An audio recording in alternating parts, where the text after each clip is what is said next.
ঘৰ নোহোৱা মানুহৰ ফৰ্ম ফিল আপ কৰক আৰু ঘৰটোৰ ফটো তোলক। এই কামত জীৱিকা সখী বাইদেউসকলৰ লগতে গাঁৱৰ যদি কোনোবা আৰু লোকে কয় যে ময়ো সহায় কৰি দিম দুখীয়া মানুহখিনি দেখুৱাত, আমাৰ বিধায়কসকলেও যদি কয় যে মোৰো মানুহ এজন লগত দি দিম, কোনো আপত্তি নাই। কাৰণ প্ৰত্যেকজন দুখীয়া মানুহৰ ফটো উঠক, আমাৰ কি আপত্তি? মোদী ডাঙৰীয়াই পইচা দিব, আমাৰ লওঁতে কি আপত্তি আছে? আমাৰ লওঁতেতো কোনো আপত্তি নাই। খালি যোগ্যজনে পাব লাগে, অযোগ্যজনে পাব নালাগে। প্ৰথমতে জীৱিকা সখী বাইদেৱে আপোনালোকৰ গাঁৱলৈকে গৈ ফটো উঠাব আৰু ফৰ্ম ফিল আপ কৰিব। তাৰ পিছত এখন আমি গাঁও সভা পাতিম। গাঁও সভাখনত গাঁৱৰ মানুহে বহি সিদ্ধান্ত ল'ব যে এওঁৰ ঘৰটো পাকা, গতিকে এওঁৰ ঘৰৰ নামটো যদি আমি দি দিওঁ, পিছত আমাৰ গাঁওখনৰ নামটো বদনামী হ'ব।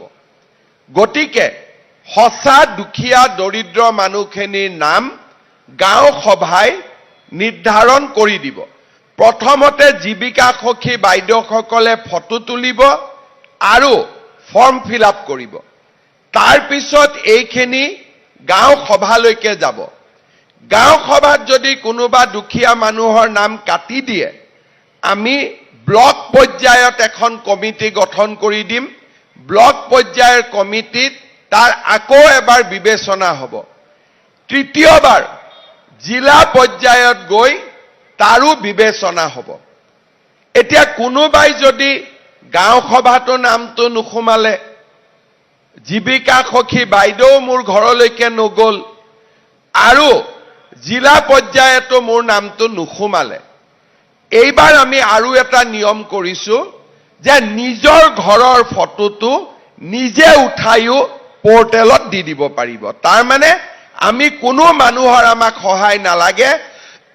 যদি মই ভাবো যে মোক অন্যায় কৰা হৈছে, মোৰ ঘৰৰ ফটোটো তুলি মই নিজে আপলোড বা পৰ্টেলত উঠাই দিব পাৰো।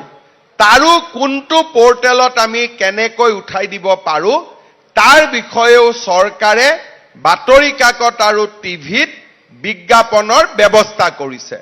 প্ৰথমতে জীৱিকা সখী বাইদেউসকলে এছেছমেণ্ট কৰিব। তাৰ পিছত আমি আৰু 10 দিন সময় দিম, য'ত নেকি নিজে নিজৰ ফটো তুলিব পাৰে। এতিয়া নিজৰ ফটো তোলোতেতো নিজে টকা ল'ব নোৱাৰে, গতিকে এইবাৰ আমি ব্যৱস্থা কৰিছো যে সেলফ লোডিং, তাৰমানে মোৰ ঘৰৰ ফটোটো মই তুলি ময়ে পৰ্টেলত তুলি দিম। গতিকে তেতিয়াতো কোনেও পইচা ল'ব নোৱাৰে।